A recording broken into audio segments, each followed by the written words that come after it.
It's too hot. Chat. Chat, it's too hot, chat. Chat, I'm too warm. I'm too warm. I'm too warm. Hello. How we doing? How we doing? How we doing? I think you can hear me. My mic's not messed up. Excellent. It's not. Hello. Hello. Hi. 34 degrees. It's about 26 here, which actually isn't diabolical. It's just very humid. It's just very humid, chat. You have to play 3 hours of soccer. I'd rather die than do that. I'd rather die. But it's okay because we're gonna chill out today. We're gonna chill out. It might be hot outside, but we're gonna chill out. We're gonna be. I've got something in my hair. It's fluff. Look at that. Oh wow. We're gonna be doing an ooey. We're gonna be doing an ooey. Darwin. Hi. Thanks for the bibbies. It is from the deepest depths of hell. Hi. Happy birthday, Mushy. Happy birthday. How am I? Too warm. Busy packing. Addie, thank you so much for the tier 1 subby. Thank you very much. My necklace is cute. I have a matching bracelet now. Not that it's showing. There, look. That one. I made it yesterday at Nintendo. Outfit check. I'm just wearing. It's warm Jack. It's horrendous. It's just a dress. I'm wearing this. This is it. It's anything to keep me cool. Anything to make me feel like it's not the sun in my house. It's about 7 degrees. Oh yeah, you're in winter. You're all the way in Australia. I would have to get a plane to go to Australia, which is today's topic on Ooee. We're gonna be doing Ooee today, gamers. It's where we have a guest and we have a chit chat. We have a little chit chat for an hour or so.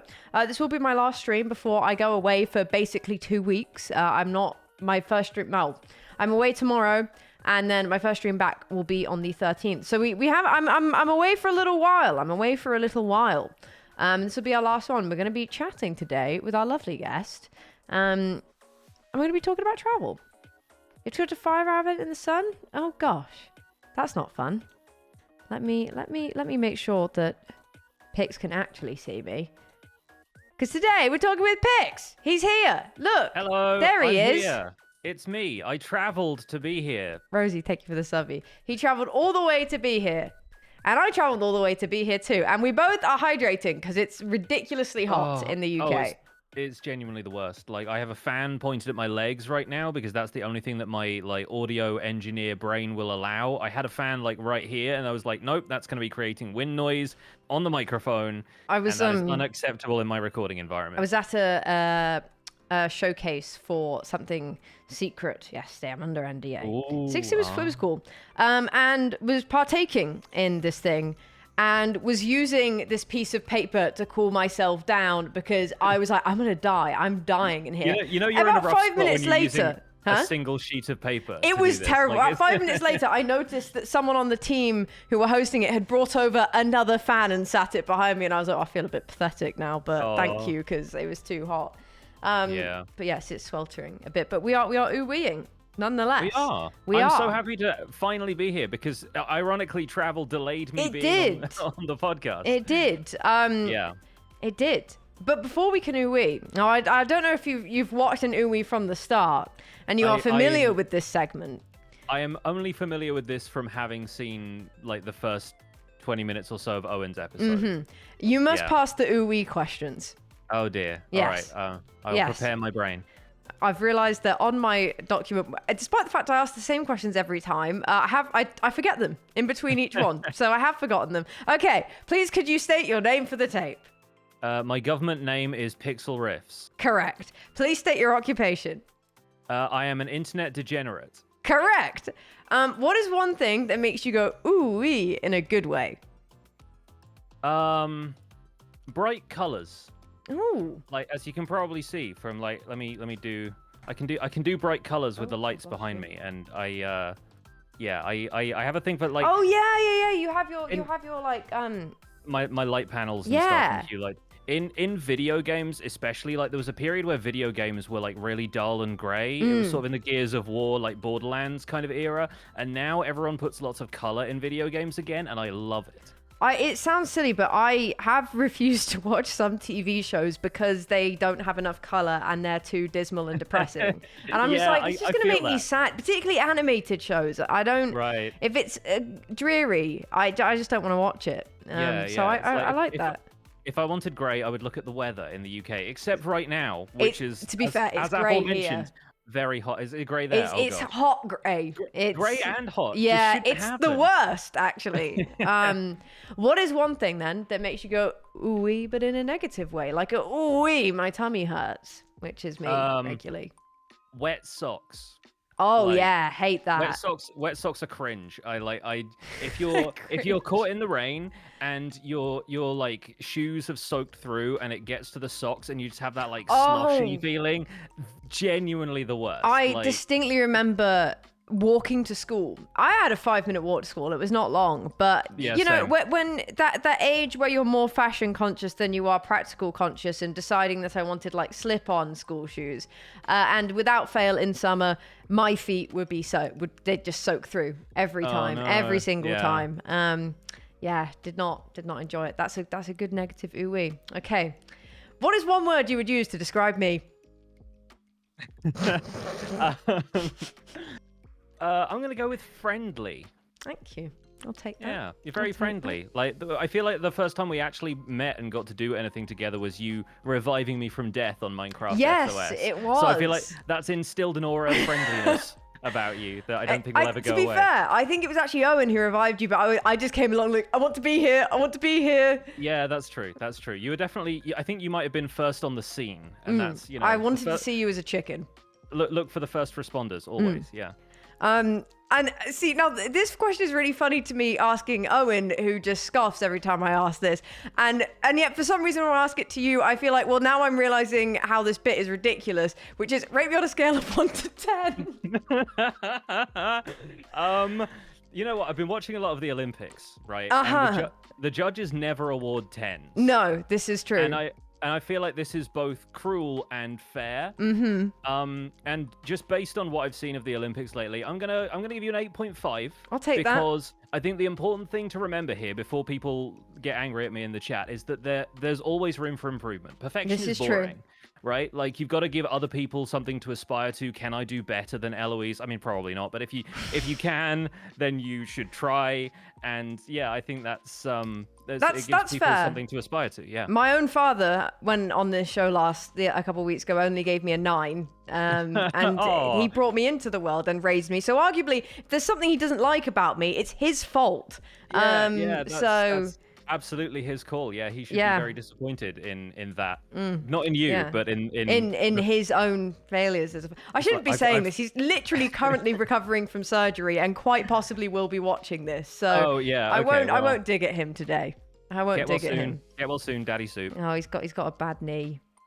They fixed his knee. He's now part robo. So yeah. He'll need that in order to travel places. He will. I actually have said to him, his knees are really bad, and I've said if both of his knees get replacements, which is what is happening right now, I want to do a little mini travel series with him because my dad does like to travel and I like to travel. Do you credit your dad with instilling your love of travel, or is that? Well, actually, I say my dad loves to travel. He doesn't travel very much at all, but that's because his knees have been killing him most of my life. So I would actually say no. I had never traveled outside of the UK until I was 16. Wow, 16 or 17. I think it was 16. Yeah, 16. And it was on a school trip. I'm lying. I'm literally lying. I traveled when I was 12 to France, but I just don't think that counts. Yeah, that's the thing, though. It definitely counts because I think it's rare for people from the UK not to have traveled much because the UK is small. And I need to emphasize that for people who live in places like America. Yeah, it's the United States. The United States is so big that I won't say most people there because I have no statistics to back this up, but a lot of people there just don't have passports. And that was baffling it's to me. shocking. Like meeting more Americans. Like, my partner is American, so when we met initially, and they came over to visit me for Christmas the year we met, because I don't know, we're hopeless romantics, but they did not have a passport and had to get one to come and visit me. And I was like, how are you, like, we were 21 at the time, as we're relatively close in age, and I was like, why why do you not have a passport? Like, I've had a passport of my own since I was probably like whatever age you're legally able to, but I was on my Yeah. mum's passport for like years before that I had a because we passport would when I was even little, just even though we weren't going away, it was just something that you just in did. You case, just in had a case you had to passport just flee the in country. case. Yeah. Yeah. Yeah. No, I didn't go until I was 16, and I went to Poland. That was my first trip on a plane. And there was the itty bittiest teeny weeny bit of turbulence, and it scared the life out of me. It was a very good trip. That was my first. I would say that was my first proper trip abroad, because France, going to Paris, and then Disneyland on a school trip, it doesn't really have the same pizzazz. No offense to people who love Disney, but I don't think that counts as much as traveling abroad. It doesn't. Yeah, I think Disney is a weird one, and like theme parks like that in general are weird because you're going someplace, but you're not going for The place. the place itself, like the region or the country or whatever. You're going to have a really specific experience, and that experience could, in theory, happen anywhere. They just happen to have built big Disney theme parks in Paris and Florida and Anaheim, and Yeah. like, yeah, I think it's so strange that you could effectively have that same experience anywhere, but I imagine they make some of the stuff sort of distinctly more French They do feeling or theming, something yeah. in the Disney park. Yeah, but and like I think there's one in Tokyo now, or is there one in like there's one in Yes, Asia somewhere? it's in Japan. Yeah, it's the Yeah. water for Disney.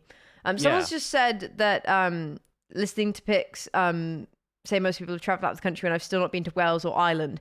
I have also not ever been to Ireland or Northern Ireland. I've never been to Ireland. The only time I went to Wales was when my dad drove me there because I was an extra in the series Sex Education. And it was filmed in a little place that, the nickname they all called it was Killy, a little town called Killy, just outside Cardiff. And that's the only time I've been to Wales. And I saw none of Wales, so I wouldn't feel too bad about that. Maybe it's an English thing, but we're not too. I've not been to Scotland. I've literally not been to Scotland. So I've been to Scotland once for a weird reason. A weird reason. Yeah, it was in a previous phase of my YouTube career, in which I didn't do Minecraft or gaming at all. I used to do this project where, as like an aspiring singer-songwriter, I would look at Wikipedia and click random article every week and write a song about whatever came up. And so through doing that, there was this tiny sort of like indie singer-songwriter community of people on YouTube, and one of them was like launching an album of stuff that he'd wrote, and I'd done like a channel swap thing with him where I sang a song on his channel and he sang a song on my channel. And so we were like, can we do a thing together? And he was like, yeah, come to my album launch. And I was like, okay, cool, I would love to do that. Where is it? And he's like, it's at a cafe in Glasgow. And I went, well, you went all the way to Glasgow. Wow. Hi, I live Lexi. in How Brighton, you doing? But sure, that was the only time I've ever been to Scotland. I would love to go again and have other objectives, but it was lovely. We stayed at a friend's house up there, and one of his friends, not one of our friends, but she became our friend because we stayed at her house, and we just had a nice chill time. Glasgow is strange as somebody who comes from southern That's England. where my grandpa is from. He's from Glasgow in Scotland. Ah, there you go. That's the connections. Yeah, and I've never been. I've never been. And actually, one of the first times I met Scott, we played a game where you had to think of the first thing that comes to your mind, or you had to list it was like this first 5, and the question was places you would not want to go, and for some reason I just went Scotland. Oh no! And I felt really bad. I would love to go to Scotland. I don't know and what. Your friendship with him was ruined forever. Technically, I've got Scottish heritage, and yet. Yeah, exactly. It should be the hi, land Lexi of your Raiders, how you doing? ancestors, right? Yeah, exactly. I would love to travel to Scotland. I'm traveling soon, in fact, and you've just got back from traveling. Was it a good trip? Have. That's a complicated question. And Yeah, a complicated answer. Well, the answer is actually fairly simple. It was a good trip, except my partner got COVID. And we're fairly certain it was the act of traveling that gave them COVID, because we were on a plane sat next to somebody who had clearly been visiting the UK to go to a Girls Aloud concert. Right. And that was a decision for various reasons. Yeah. And primarily among them because like concerts are still potentially hotbeds of like a super spreader activity or whatever. I don't want to harken everybody back to 2020. Yeah. But yeah, COVID's still a thing. And so weirdly, they were sat on the aisle seat. I was sat in the middle. My partner was sat in the window seat. My partner got COVID. I You didn't. didn't. So Wow. I've no idea how that happened because we were like, we had It masks. just We were taking them happens off like to that eat. sometimes. It just yeah. happens like that. Yeah, it's genuinely randomness. And yeah, so the first like chunk of the trip, we were there for like a couple of days before they tested positive, and the chunk of the trip after that, which was also going to involve my brother-in-law's wedding, which I was Yes. I was officiating, which is part of the reason we were there. Yeah, we had to isolate them, and like I was bringing food up to the room and that like sucks. and Dayquil and stuff, and thankfully Ren. the symptoms were relatively mild and relatively brief, and it was just a matter of testing negative after that. But then yeah, we had a good trip aside from that. That's good. The wedding ceremony went really well. It was my first time marrying a couple, and I think I did a reasonable job. Everyone there seemed to like it. I got to wear Is a it cool just in the suit. States you can marry someone, or is it worldwide? It is in the 50 United States of America. Okay. But I presume it could happen in other places as long as they have a place that you can register to be ordained online non-denominationally. Because, like, I'm not a Gotcha. religious person in general and wasn't acting in a religious capacity Yeah, for this, yeah. but you can have secular wedding ceremonies. I mean, my partner and I had one in Brighton, and yeah, basically you just have to follow whatever script they want you to follow. The only legal requirement, aside from people being there to witness people saying I do, is that you have to fill out a marriage license afterwards, and that's a relatively simple process. They gave you really good instructions for it on the website, so it was pretty straightforward. I just That's had to say good. nice things, which was great. Easy But peasy. they got married on a beach in California, and if you're talking about reasons to travel, beaches in California are some of them, because you've been to Brighton. I have been to you've a seen the beach in California. I did not have a good time, Pix. I did not Oh, have a did good you not? time. Okay, well, here is a way we're going to differ slightly then. But like I have grown up around. I'm from Southampton originally, and the beach we used to go to was at a place called Highcliffe, which has a very stony, pebbly beach. Yes. And now I live in Brighton, which has a very stony, pebbly beach. So when we go to California, if we have the opportunity to go to a beach that has sand. I will go, because You know, I actually there's some like. closer, right? There's some in like Devon. There's definitely some closer, but conveniently my partner is Californian, so we get to go quite frequently. I can see that. Yeah. So like being able to, one of the benefits of travel is getting out of the environment that you normally exist in, and some of the things that irritate you. Like I hate swimming in the sea at Brighton because It's dreadfully cold. It's not even the temperature, it's the fact that you have to walk on the pebbles all the way there. And walking into the sea like that is not bad. Walking out of the sea like that is a form of torture to my feet specifically. And It's painful. I'm actually considering doing the really dorky thing of buying some of those shoes that you can just Jelly walk into the shoes. water and swim in, and like I will potentially be wearing those. You need jelly whenever I can shoes, go the to the beach. purple glittery jelly shoes that kids I wear. should probably do that. I honestly should think they're probably do pretty that. cool. I think they're pretty cool. No, I 100%. Well, I did not have a good experience on a California beach. Jack is in the chat, and Jack. Actually, I don't know. We went to was a Jack California involved? beach. Yeah, Jack decided which beach we went to, and seemed to manage to choose the dodgiest beach in all of San Diego. This is now a call-out stream Yeah. specifically. He sent us to this beach. I hope it's called Dog Beach or something like that. Literally called That's Dog your first Beach. red flag. The second red flag was on the sand saying "Do not swim." And we went in the evenings. We wanted to do a fire pit, and that bit was lovely. We had a group of friends, fire pit, just some. Please tell me white somebody had an claws. acoustic guitar. No, actually. Oh, you're missing a key component of fire pit beach. Time. Yes, we were. But the bit that got scary is the toilets that were available. Someone walked in and there were just heroin needles all over the floor. And it just felt, when we were in the car on the way there, we were like, it doesn't feel like a nice place to be. Yeah, that's but unfortunate. I hear California has amazing beaches. I have a friend who lives there and is trying to tell me this all the time and telling me I should go. And I am tempted to. TwitchCon has been a major reason I've traveled, actually, in the past couple of years. It's not my favorite reason to travel. I love the fact that it's caused me to go to places that I might have I don't think I'd have ever gone to San Diego otherwise. I definitely wouldn't have gone to Vegas. But at the same time, I think I don't get to explore as much, which I don't like, which is a shame. Akko Yeah. is in the chat who says we're talking about traveling. He went to a literal school where they traveled around the world and did semesters in different places. So he is A very traveling well school. versed in traveling. Exciting. Yes, very Yeah, cool. yeah, yeah, yeah. Like I've not really had the opportunity to travel for work much. Like or to travel for like events You because don't do cons so much, do I you? Or I would Twitch cons love at to least. I would love to have done some cons, but then like COVID kind of got me shook about that stuff. And like it's taking me a while. COVID is the thing. Yeah, It's no and longer it con flu, it's con COVID. yeah, and Yes, it's taking a while for me to come to terms with that, that's and fair. obviously this most recent trip did not exactly reassure me about the fact of being around a lot of different people. Yeah. But yeah, No, I you're would not too love late. to Welcome in. like my main thing I was going to travel for was when they announced the Minecraft festival, basically bringing back Oh, yeah. Minecon, and I was like, I would have loved to have gone to a Minecon, but like my interest in Minecraft really peaked after they stopped doing in-person physical events, and they Yeah. were going to bring them back, and I was like, great, and then that was 2020, and then they obviously didn't. Uh, So yeah, the main reason I haven't been to a TwitchCon yet is because I feel like you're just going for the people. Like they're we obviously like spoke about this when Scott and I went for yeah. lunch with you, and Yeah. you were literally you said that same thing of like you're going to see your friends, so why go to a con? Just hang Yeah, out why with why them. why am I paying like potentially hundreds of quid for tickets or like I know some people get the hookup or whatever, but Yeah. like I don't know if I'm one of those people. I'm probably not.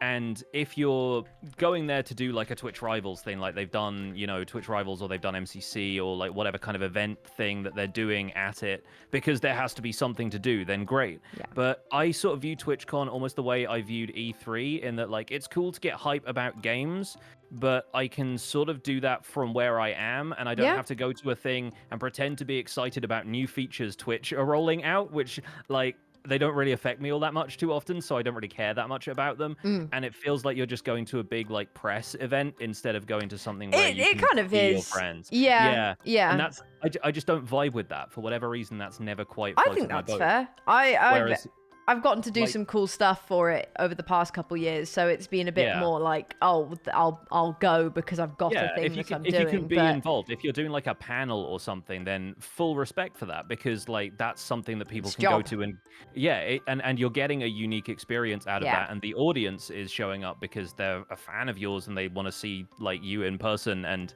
ask you questions and stuff, and that's great. That's the kind of stuff I'd love to do if I went to a con or something in future, but it's just the opportunity hasn't arose, and That's fair. we didn't do like a Minecraft SOS panel that I turned Oh, down or something. I just didn't like. the problem is I don't think most of the people in SOS aren't con goers, so it Yeah, wouldn't. yeah, that's Yeah. fair. But yeah, no, I do love the fact that Twitch has made me travel more.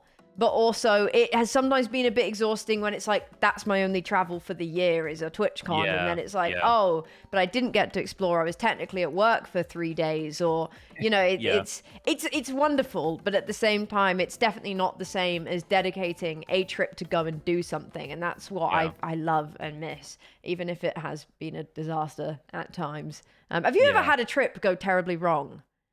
I don't say terribly wrong. Like anytime something has gone wrong, we made the best of it, like this trip for example, like we With were only COVID, really yeah. able to we were only really able to spend time with like most of the family for like a week at the end, and that was like the reason that I'm showing up here a little bit delayed is because we spent another week out there. We basically rearranged our travel home, and that was okay because we still got to spend the time. Going back to like one of my earliest memories of traveling with my parents was of Mm. course a trip to France because we're British and that's the place you go. That's the place you um go. It is. yeah, It's that or because Spain. That's it. It's yeah, France or yeah, Spain. and France is easier because you can go on a ferry and you can go like inside of a day, which means you can Yeah. then continue driving to like wherever it is you're headed. We went to Normandy a lot because it was close. We'd get like a little kind of, chateau, not a chateau. Ah. That's like a castle, right? Like what is No, it? no, I think chateau. You can have a little chateau, like A gîte or something, yeah, right? Like my French is awful, but like yeah, little kind of holiday rental kind of place, and we go to like Plage Bonaparte or somewhere like in like beachy kind of areas. But on one of those, we were in traffic, and I think we were camping. Like my mm, parents used to take us camping a little bit, and we had one of those big tents that's like it folds out of a trailer. So we had a Oh, tow bar wow. attached to the back of our car. It was like an old, I think, secondhand thing that they bought or something. Like I never remember it being new. It was just like a thing we suddenly had. And I was still pretty young. I must have been like 7 or 8 or something. And we got rear-ended, and the tow bar of the trailer went through the back of our car and like through my suitcase specifically. That's So like, terrifying. yeah, yeah, and it was like it just went through the boot, and like we didn't get hit especially fast, so it wasn't like it could have gone through and like hit us in the back seat or anything. But the car was like a write-off. Yeah, Like yeah, the yeah. boot was like fully dented in, Oh my God. and it was yeah, it was weirdly that's like a core memory of traveling from when I was a child. Was Yeah. like feeling upset that that happened and like not really being able to explain why I was upset, but just like a traumatic thing had occurred and I was young enough to like not really process it logically. And so I spent the rest of that holiday just kind of figuring out like what do I do now? Like I brought a couple of toys and I think one of them had been damaged or something, and Oh I was like, no. how do I make this work? But you know, you do the kid thing where you bounce back like a couple of days later. You're sad for a little bit, and then you're like, Kids oh, don't I have can to just pay the bills for yeah. the car. Exactly, and I can just run around with a stick and be happy, you know. And we went to the beach and we had the usual amount of fun, and then my parents got a new car, which was exciting. Wow, new car. Yeah, exactly. Great Yeah. excuse to have a new car.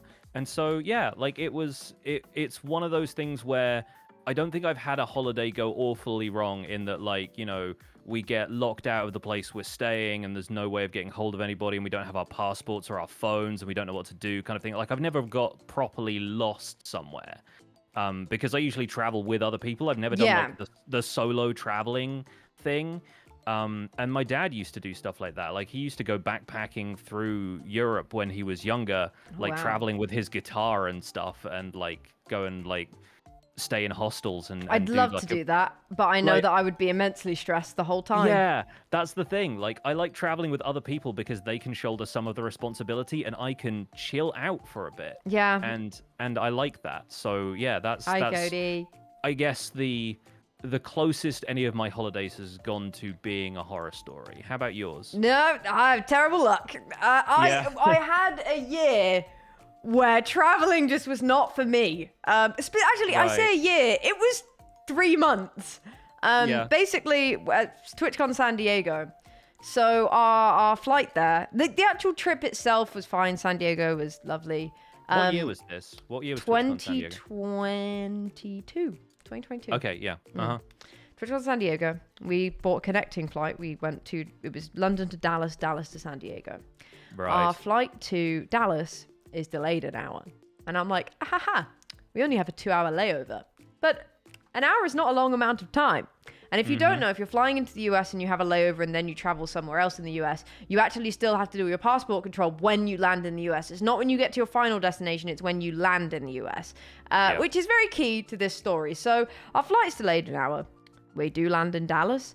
And I'm like, okay, we have 40 minutes to make our way through this entire airport, go through security, and make it to our gate. And I am like, we're going to do this. We're going to go. We're going to run. You are going to move at a speed you've never moved before. We absolutely pace it into passport control.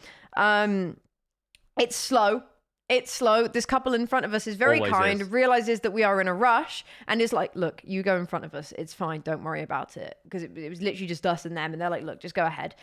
The guy is doing passport control. He's yapping quite a lot. He's telling us not to swim down to the border of Mexico. Wasn't going to do that anyway. Felt a little bit, honestly, Bit presumptuous, yeah. it felt, he was just like, oh, you know, because people do swim that. And I'm like, okay, yeah, this is definitely Texas. And we get through. Owen and Crow, who are with us, slightly behind. We peg it through security, and we're just going. Beck has to drop her suitcase off. Ollie actually had my suitcase. He was on a different flight, and he took my suitcase. So I only had my luggage on my shoulders, which is You're excellent. traveling I light. didn't have to Yeah. worry. But Beck had to go put her suitcase in, and then we went through security. Run through security. We say to Owen. Owen's like, okay, we've only just got through security. And we're like, okay, we're through. What do you want us to do? We can go to the gate. And he's like, just do it. Just go. just go. Just if you get Full to the send. flight, that's great. And I'm like, Yeah. okay. I've never seen me or Beck run at the speed that we ran at.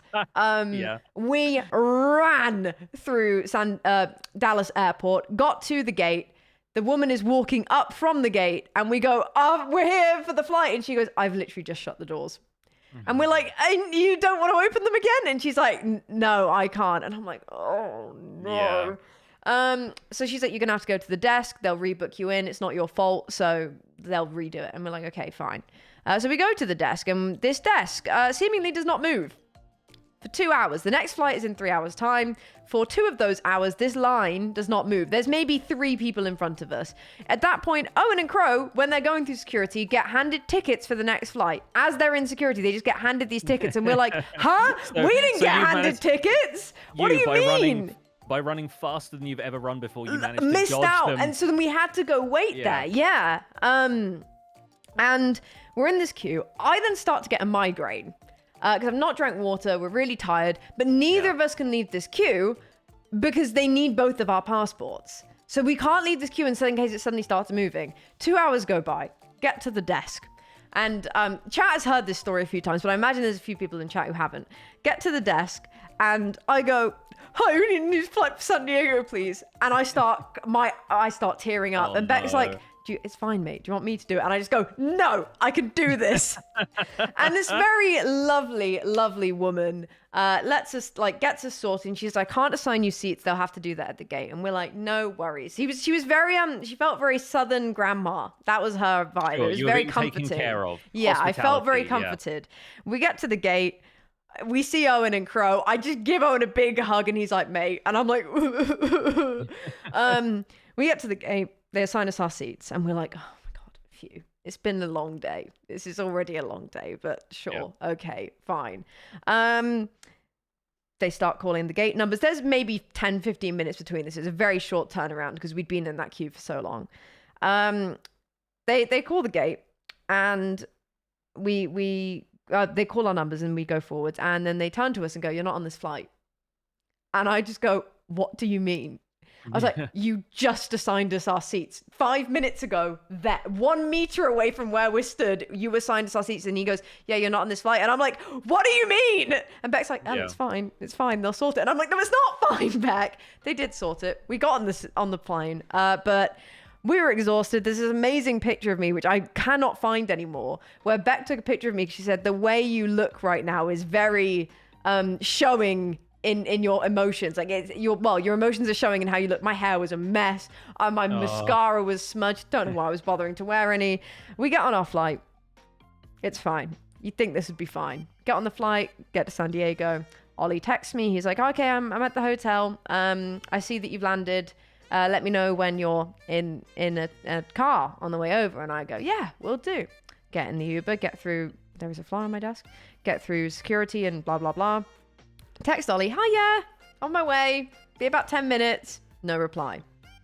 Text him again. "Hi, Ollie, on my way. In 10 minutes. I'm in the Uber right now." No reply. Call him. No reply. Call him again. No reply. And I'm like, "Oh my god, I'm gonna kill this man." I get to the hotel. I go to the desk, and I'm like, "Hi, yeah, we're here to check in." And they're like, "Oh, yeah, okay, what's the name?" And I give Ollie's name. I'm like, I don't think I'm on the booking because we couldn't do it online. And they're like, "Okay, I can't let you in because your name's not on the booking, but we can go buzz the room so he'll wake up." And I'm like, "Yeah, that's fine, no worries." She buzzes the room. There's no reply. And then she's like, at this point, you're like, he may be dead. "Yeah, well, if he's not dead, he will be when he gets to me." The security, the woman's like, "Oh, we'll see if we can send security, go knock on the door." And I'm like, "Thanks so much. I really appreciate it." I look like crap. I've been awake for 24 hours at this point. And then security comes over and is like, "Sorry, we can't knock on the door because it's late. Like, it's past 11. We can't." And I'm like, "That's fine. I'll just keep trying to call." The woman at the desk is very nice. She's like, "Yeah, just take a seat." And I'm like, "Thanks so much." I keep trying to call him. He's not picking up. Security then pulls me over, and I'm like, "Hiya." And he's like, "You could be anyone. We don't know who you are. Why we can't knock on his door because it's late, and you could be a stalker." And I was just like, "Huh?" I'm just stood here calling. I look like crap. I'm so tired. And eventually Ollie woke up and he came to get me, and there was some intense silence in the lift as I just stared at him, incredibly cross. But it's fine. We made up afterwards. But yeah, that was probably the worst journey I've ever had. And then I got pepper sprayed the next day. So like that was the first time I'd been in America. Got pepper sprayed not 14 hours later. I think I remember that story. Yes, I think that one I have heard. 2 months later, Ollie and I went to Copenhagen. There was a mild amount of snow in the UK. A very, very mild amount of snow. Really was not even an inch. And we get to the airport, we get on our flight, they board us. There's a bit of a delay, but we're like, it's whatever, it's EasyJet. Of course there's a delay because, you know, there's some airlines where it's just par for the course that you will be delayed at least 30 minutes to an hour. We get on the flight and then the captain comes across on the radio and he goes, "Hi guys, just to let you know, we're just waiting because we have to use the de-icer, but there's a queue for the de-icer. There's 5 flights ahead of us for the de-icer." And we're like, "Oh, okay, no worries." And he's like, "Yeah, I'll keep you updated." There were some other issues as well. And he's like, "But we'll be like, not with the plane, just with the airport." And he's like, "But I'll keep you updated." Hour passes. He's like, "Hey guys, so I've been contacting like the desk to find out when we might be able to go. They've just said it's still going to be a while. We are in the queue. There's still now 3 planes ahead of us, blah, blah, blah." And we're like, "Oh, okay." Another hour passes. Been sat on this plane for 2 hours. He's like, "Hey guys, yeah, just let you know, the switchboard desk have started ignoring me. They aren't responding to me anymore. I'm being they ghosted are by literally." flight The captain was being ghosted because he was like, "Hey, I've got people sat in an airplane for 2 hours. Are you gonna let us go?" We were sat in the plane, not able to get off the plane because the stairs had been taken away. The stairs had been taken away for other flights for 5 hours. Oh god. 5 hours. They wouldn't sell any water or for snacks until the final hour. They wouldn't sell any. And then when they did give out some water, it was warm. It was not cold. This plane was excruciatingly hot because you've got 100 odd people. And yeah, that was all in the space of about 2-3 months. And at that point, I considered if I was ever going to travel again because I felt like I had a literal curse on me. We did get off the ground, but that meant we then landed in Copenhagen at about 1 a.m. and we were very tired by this point. Yeah. And, yes. And it's crazy because for someone who had never been on a plane for 17 years and then has only been on a few flights since then, I've really had a few months where it was just crammed, nightmares happening. Not good. I will also point out our flight from San Diego that was on the way back was also delayed by 6 hours. So yeah, I don't know. Yeah. Recent flights have been good. I go on a flight on Friday. I am really, really hoping there are no issues with it. I then go on a boat, which is long form travel for a week. And I'm really hoping there is not a tropical storm that wipes us out. I think I've spent all my bad travel luck in that one period, that 1 year. That's 2022. I think I shoved all the bad travel luck into one block. And yeah, but I have had bad travel. Yeah, I think the years of like maybe 2019 to give it like a little bit of a buffer through 2022 were just cursed for most people. So I think you're not alone. But you had a very specific like dark cloud hanging over you at that point. So I do hope it breaks the curse because travel is lovely. I love traveling. I really do. And I do you know what? I do even love a bit of an airport. You know, once you're through, and you're like, once you're through, absolutely. Like, and you're like, oh, you know what? You get to feel excited. It's after 2 that hours point. of just, you know, having a little read, or maybe just having a little go on your phone, and you know, you don't have to do. You literally are devoid of all responsibilities beyond checking your gate. You cannot do anything. All possibilities and like choices kind of just taken away from you beyond what are you going to eat.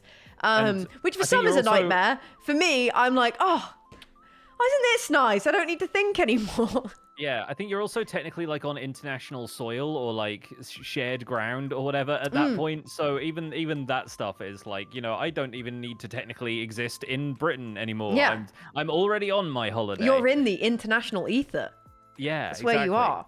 And I think the problem is though, like the process of traveling sometimes sucks. Yes. And it's important that the destination makes up for that wherever possible. So hopefully when you're in San Diego, aside from the pepper spray incident, you had a reasonably good time. Yes, it was good. And like, yeah, on all kind of subsequent, I've never been to Copenhagen. I Oh, gather it's lovely. lovely. It's Yeah, very exactly. cool. Very cool. But So cold like, in winter. Don't go in yes. December. It's -9. But Yeah. very cool place to go. Yeah, and so like I think that's the most important thing because I hate flying. Like I'm one of those people Oh, who's like you're not a fan. the first time I went on a plane, I was probably 11, and it's because weirdly my dad used to work for Philips, the electronics company, and he had a job that would take him to either the Netherlands or California, like in Silicon Valley, because he had to go and work with one of the major like Philips sites. And so they gave us the option, like, do you want to live in California or Holland for a year? Because like he needed to be there for like basically 2 years, and so we didn't want to like have him not be around for like 18 months or whatever. So we moved to California for a year when I was like 11. Oh, and wow. that was the first time I'd ever been on a plane. So my first flight was an 8+ Long hour haul. flight. Yeah. Very long flight. And I discovered that I really dislike the sensation of takeoff and landing specifically. Like the bit in the middle, I can kind of get away with because you can distract yourself very easily. But like they specifically shut you off from any sensory, like anything that can soothe you because you're not allowed to use like electronics and stuff. No. Like it has changed in recent years where they've identified like what's going to mess with the airplane's instruments or whatever. But like that was the days when you couldn't even really play a CD Walkman just in case there was some sort of electronic interference from it. And so I need my AirPods. like, I need my AirPods. Yeah, exactly. And it was like, you know, hand out the sweets and do what you can to like soothe the kids or whatever. But like, yeah, since then I've had to travel that flight particularly a lot because of going back and forth to California to stay with Kay's family, and it's it doesn't get easier. You just find better ways of distracting yourself. I think that's very true. I don't think an 11-hour, 10-hour, whatever hour flight never gets more fun. It just doesn't. There's especially if you're in economy, there is no way to make that situation more pleasant. Really, it is what it is. Yeah, I've come up with the life hack of making sure you fly direct because I don't want to run into the kind of issues that you ran into. I am never, ever flying to America with a layover ever again. I'm not doing it because that's unless I have to. People always talk about their luggage getting lost and stuff as well, and I'm fairly certain that happens because people have transfer flights, and there's always like some kind of mix-up with luggage getting from one plane to another, whether it's your responsibility or someone else's. So like that's the kind of stuff I try to avoid. Unfortunately, London Heathrow to San Francisco Airport is direct through various airlines, so it's not a hassle the way it would be if we had to fly to somewhere smaller. But like, yeah, I don't get used to those flights. I can't sleep on planes. And one of those flights, the coming back this way, is an overnight flight. Yeah, like I got maybe like half an hour of what you might generously term sleep on both of the flights, and it was just like I can shut my eyes for maybe 15 minutes. I've got a podcast on. I'm soothed, you know. But then my brain does something kind of like that sensation of falling when you start to dream that you're falling and you wake yourself up. You like flinch awake. Like jolt, yeah. Yeah, and I don't do that, but my brain just like checks in with what's going on around me, and it goes, "You're on a plane," and I go, "Ah," and I have to like wake up because I can't not be vigilant. Like I am convinced in that paranoid way that the existence of the plane and the safety of the vehicle around me flying through the sky at like 35,000 feet or whatever whatever height you reach is contingent on my consciousness. Like I have to be awake, I have to be alert, I need to be prepared. Not that there's anything I could feasibly do if something were to happen, but and if something were to happen that you needed to be awake for, if you were asleep, you would definitely wake up. Yeah. Like I am keeping this plane in the sky on faith alone. That is the only thing that is allowing this plane to do what it does. And so, yeah, like I have a terrible time on planes, but the destination always has to make up for it. Yeah. And like I've flown shorter flights. We've been to the Netherlands, which we flew, and that was the first time flying without like checked luggage. Like we just took backpacks because we were going for a few days. Went to Amsterdam. Lovely. Loved that. Love Amsterdam. Flew to Barcelona Recently we went there with my mother-in-law and like explored that, and then went to Madrid and flew back from Oh, Madrid. wow. And like we'll get into the nice stuff about travel and the cool places in a second, because Madrid is probably one of my favorite European cities. Like it is the place that I would gladly just go there whenever, like for whatever reason, and I'd have a good time. But yeah, like those flights, they're shorter, they feel more manageable, and Well, most of the time, the plane, time at the airport is equal to the amount of time you're on the plane if you're traveling yeah, across yeah, Europe. like, It's and rare you're you don't on a need to show long up flight. like 5 hours Yeah. in advance like they ask you to for other international Yeah. flights.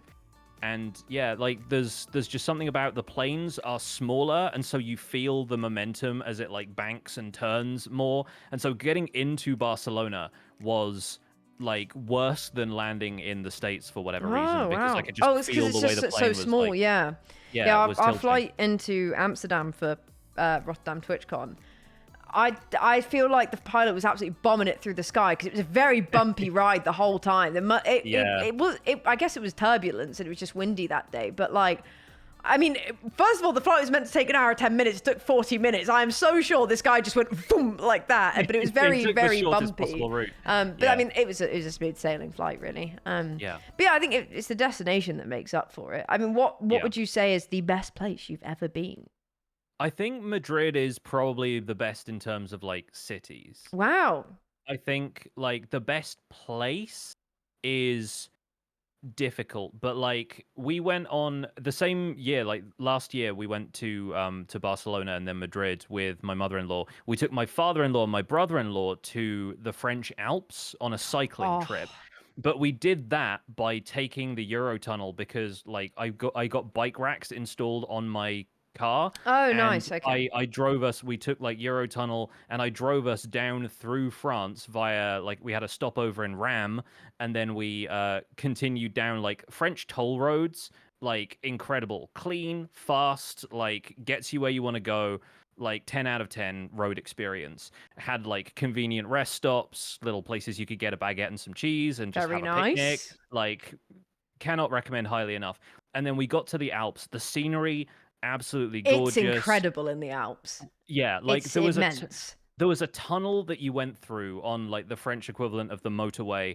I forget where it was exactly on the trip, because I was just following sat nav directions and stuff that we printed out and whatnot. But there's a tunnel you go through, and you don't really think of it as like, oh, the mountains are right here in front of me. But you come out of the other side of this tunnel, and there's this enormous like wall of mountains around you, and it really feels like suddenly you are surrounded by all of this geology.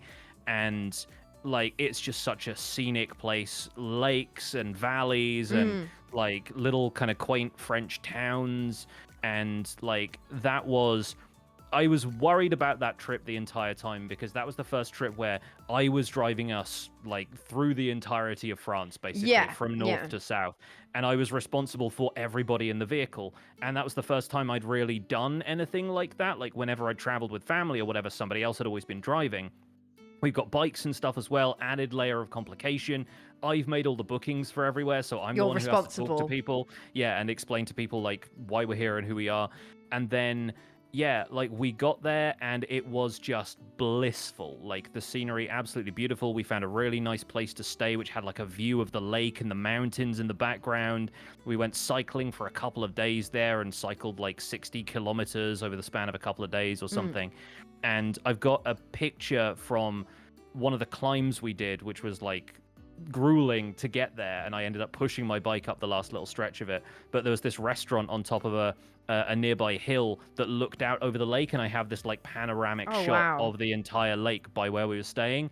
And I was like, this is why I've done this. You know, it was worth all of the stress. It was worth panicking about like where are we going to stay and like getting all of the toll stuff figured out. And like I was worried mainly about just driving and making sure that I could do long stretches of travel that way, because the UK, not really a road trip place in the same way that Not America really, is. no. I was in the car with 3 Americans, and they were like, I've done 14 hours in the car before, and I was like, you're a different breed. Like you're different. 6 hours like, is pushing the limit in the UK. You're like, that's a it really really long is. drive. Like, That's a you bit drive- much, maybe, actually. You drive 6 hours from where where I live, you're basically in Scotland. Yeah, at that point. yeah. Like, so there's not the country's only 6 hours long, and so yeah, like we did like a stopover and then another 6 hours worth of traveling to get to where we were staying, and it was just gorgeous. Like everything about, and I think that's probably in terms of like nature and not being like in a big kind of thriving metropolitan city and surrounded by cool restaurants and museums and stuff to do, but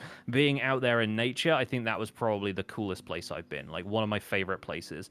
I would genuinely go back there even though it was stress leading up to it, because I have such good memories of that trip. That makes sense. Sorry, someone just said in chat that they were recently on a flight and the plane turned off for 2 minutes and they were literally gliding. I think I would assume I'm dying in that point. That would put me off flying ever again. Glad you're still here to tell the story. I don't know if you're ever going to get on a plane again. I personally wouldn't in your shoes. But yeah. No, yeah, that trip sounds... I mean, I went to the Alps for skiing. It was my first time ever in sort of a mountainous region. And it is breathtaking. You sort of realize you can't help but feel very small the whole time. It's incredible. I would say, to be fair, skiing for me was probably the place where I've... It's nature in the sense you're on a mountain. You're not sort of in woodland as such, but that was the first time I've really been somewhere that's not a city. I'm just out in this place surrounded by just earth and its natural beauty. And that was really, really cool. I think my favorite moment on a trip. Oh, Papa Soup is here. Everybody say, I hope you're feeling good, Papa Soup, because he has had surgery today. He's here. Hello. We're talking about travel, Father. I think my favorite memories from travel. It was a school trip actually. And we'd gone to Rome, and then we'd gone to a little town. We had to get a coach there called Capalbio. I think it's Capalbio. I'm gonna check this because there's a film festival. But there's a place that a lot of Italian film is filmed. No, it is Capalbio. It's in Tuscany, and we drove up, and it's technically a commune, and it's up this big hill, and the entire town is within this like old castle walls. There's a place in France called Carcassonne that's like that. I really want to do a video where I went to Carcassonne to play Carcassonne, and I just want to play Carcassonne in Carcassonne. I really want to do it. I've just got to justify the expenditure because I don't actually think it would perform that well as a video, but I really want to do it. Yeah, like the board gaming community has got they're niche, but I'm sure they're powerful. So I think you should give it a go. Just really want to do it. Try and break down that market. But yeah, it's similar to that, and it was gorgeous. It was absolutely gorgeous, and it was so cut off from that sort of metropolitan city vibe. Everybody there had lived their whole lives. Everything was family run. It was incredible, and it was quite late in the evening, and yet they had these little market stalls open. And the bit that I think wowed me the most was we were there for a film festival. The film festival was being held in Capalbio. And it was actually the night of the Euros. And it was, I think it was the semi-finals. It wasn't the finals. And it was Germany versus Italy. And the film festival actually got delayed by about an hour and a half to account for the fact that everybody in this village wanted to watch the football on the big screen that was available for the film festival. And it was incredible. Basically, they'd lined the streets leading up to this little courtyard where the film festival was going to be with candles. So it was all lit up with candles. It had gone dark by that point, so it was really late. And we were just stood in this courtyard surrounded by the entire village as they watched the Italy versus Germany game. Unfortunately, Germany won. Italy did not actually win. But you got to witness so much Italian disappointment. Yeah, but it was absolutely incredible, and it was so picturesque, and it was like, I don't think I'll ever experience something like that again, where we just so happened to be in the right place at the right time. And the film festival was also very, very cool. I mean, getting to watch all of these like quite artistic, just unique pieces under the stars was really, really cool. And we actually got to the guy hosting it was I think he actually didn't end up making the Star Wars. He was the director who was originally lined up to do one of the Star Wars, the more recent ones, and then didn't end up doing it. But at that point, he was. Or maybe he did one and then didn't do the next one. I don't know. But it was really cool. And it was, I would say that's probably like, that's a moment I've really cherished. I've been like, I love traveling, but I think that's the one where I was like, this is a core memory. I'm not going to forget this moment. And I don't even have, I have a couple pictures from the village in the day and like the town, but I don't have anything from that night because it's so ingrained in my mind. And it was such a cool moment to sort of just be stood surrounded by all these people just rooting for their team, and then to get to go watch the film festival. It was very cool. That rules. It was So cool. I have a weirdly like similar story, but it seems a lot more mundane.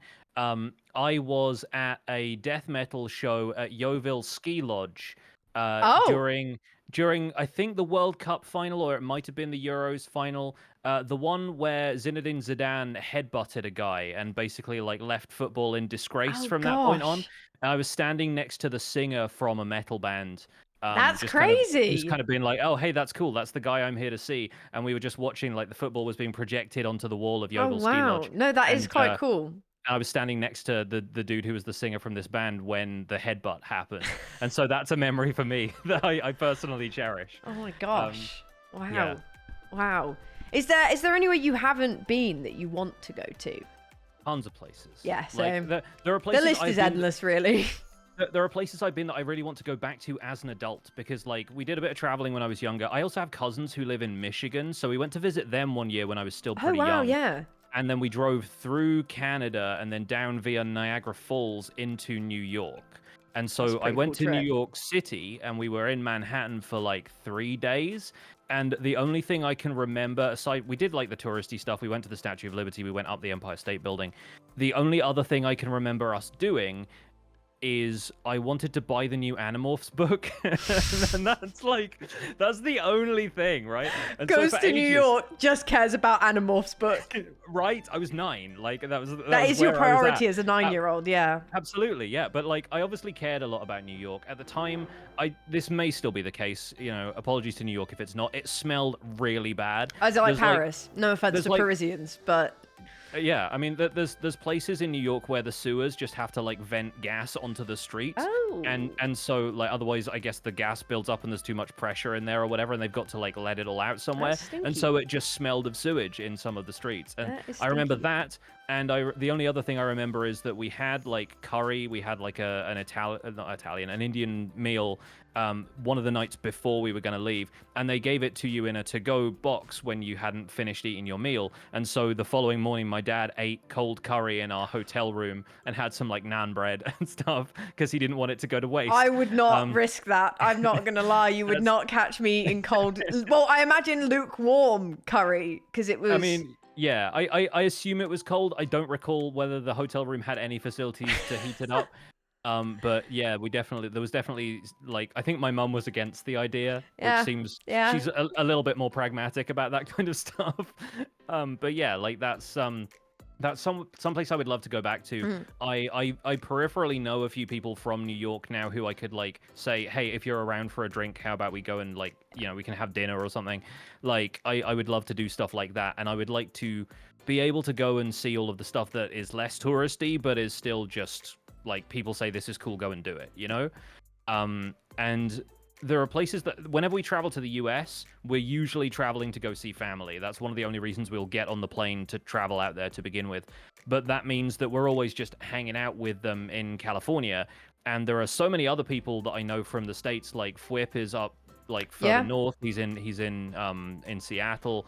There's a couple of other streamers who I know live out in Minnesota, and there's like my friend Joel, who I do the Spawn Chunks podcast with, lives in Nova Scotia, Canada. So there's like so many people that I want to go and see, and I feel like that's a really unique opportunity, especially now we have such a global society and the internet connects all of us, is that you can go places to go to see the place, but if you know people there, you have yet another reason to go. You have local insight into what's there. I'm seeing Sausage in a week because we are in Miami for we're flying in to and from Miami, and we're staying there for one of the nights. So we messaged Sausage and we were like, hello, Do you want to go for dinner? Which is a crazy thing to be able to do, to just be like, oh, this person that I know from online, and I'm just, and we live in such a society now that you can just be like, well, I'm going for this, but actually you're there, so let's just get dinner, as if you live in the same city. It's very cool. It's very cool. Yeah, no, I don't. That sounds like a very good trip to redo as well. Yeah, no, I do want to do more of that, and like and go to Niagara Falls when I'm at the age that I could appreciate it a little bit more as well. Like I've gained such an appreciation for nature as an adult that as a kid I was like, well, I don't know, this is just all stuff that I could look at pictures of, right? And like the being there has become so much more important to me in my older age. Well, it's there's a lot of places in the States. I want to do a lot of the parks there, the big national parks, and we just. UK's itty bitty. We just do not have the facilities to host that kind of scenery, and I really want to go and see it. We basically got the Lake District. That's it's the peaks. The peaks have some good bits. You can. That's fair. The peaks have got some good bits, but it is the lakes. It's the peaks and the lakes are the extent of, and the Highlands. That's it. If you go to the UK, there's your bet. You go to Scotland, you've got the Highlands. You go to Wales, you've got like Mount Snowdon, I guess. Like I've been there. That's fun. But yeah, there's so many more places like that. When we lived in the US, we went to Yosemite a lot. I want to go there very badly. Yeah, really, really cool place. Again, like I have a few memories of it and a lot of photos of it, and mostly was just like, oh wow, big trees, you know. But then, like, but big trees as in, like, there is a hole cut into this tree that you could comfortably drive a car through. Yeah. And then there are other places that I would love to go, but when we were living out there, people from our family used that as an excuse to come to America and visit us. So, like, while we were out there, I actually saw quite a lot of people I knew because my cousins, my grandparents, my great aunts, like, you were the people to go and stay with and visit. Yeah, exactly. Yeah, so we got to host a few of them. So we're being told off for erasing the Yorkshire moors. The moors are also very nice. Sorry. Yeah, apologies to the Moors. But yeah, we got to go to. We did like a little round tour of bits of California and then Arizona, Utah, and Nevada. Cool. So we saw bits of Bryce Canyon. We saw bits of the Grand Canyon. I think we might even have flown into Las Vegas on the way, but then driven out of it immediately. So I've been to Vegas for like half an hour until Vegas is crazy. The mountains in the background look like they are photoshopped in. Like they really do. It's like desert air, so it's kind of hazy, and you literally can see the heat waves, and it's just this big beige orange strip of mountains in the background, and you're like, oh, that's land. Like that's a mountainous. It's crazy. It doesn't look real. It's very strange. So it's like in The Mummy where they go to that one place and then the sun rises and then they see like the ancient city. That's what happens when you drive to Las Vegas, is that suddenly you see it. Completely improbably there is this now you see the big orb. Yeah, now you see the orb. You don't see the town, you see the orb. You're blinded by the orb, and then you get to see whatever's being projected on it this week. I really want to do Japan. I've put Ollie on a Japan ban until we go together. He's not allowed to go until we go. Japan. He's because he went, and then I was like, okay, well, we're going together next time. And he's like, yeah, and then he went for a Pokemon thing, and I was like, right, okay, well, next time. But I really plan to do that and sort of in the next year if possible, because I really want to go. Nice. Japan, yeah. Japan. It's like Jabated, but like with travel. You can't go to Japan. No, I really want to go there. I think it'd be very cool. My main problem with going anywhere like Japan, like, again, would love to go, have appreciated the culture for a long time in a very internet weeb kind of way. But yeah, would love to go and see incredible scenery, like hot springs, gorgeous like spas, and like, you know, want to do some travel there. This is one of my new fears that I have to get over, in the same way that I got over my fear of traveling like through France and being responsible for everybody. I have to get over the notion that I cannot read the signs because they are in an alphabet I do not understand. Yeah, it's also not one that you can pick up as easily. It's not a language that you can sort of get by. It's not like French where there might be similar words. There's no cognates or whatever. There's a lot of English words that Japanese people understand, which is amazing of them. There are no Japanese words that I understand. Yeah. I know like a handful from watching anime, and that's it. And I don't want to be that guy. So I would probably get on slightly better now, simply because Google Translate exists, and there are those things where you can hold up your phone to see what, like, it gets translated live for you from a photograph Yes, or whatever, true. and like stuff like that, incredible.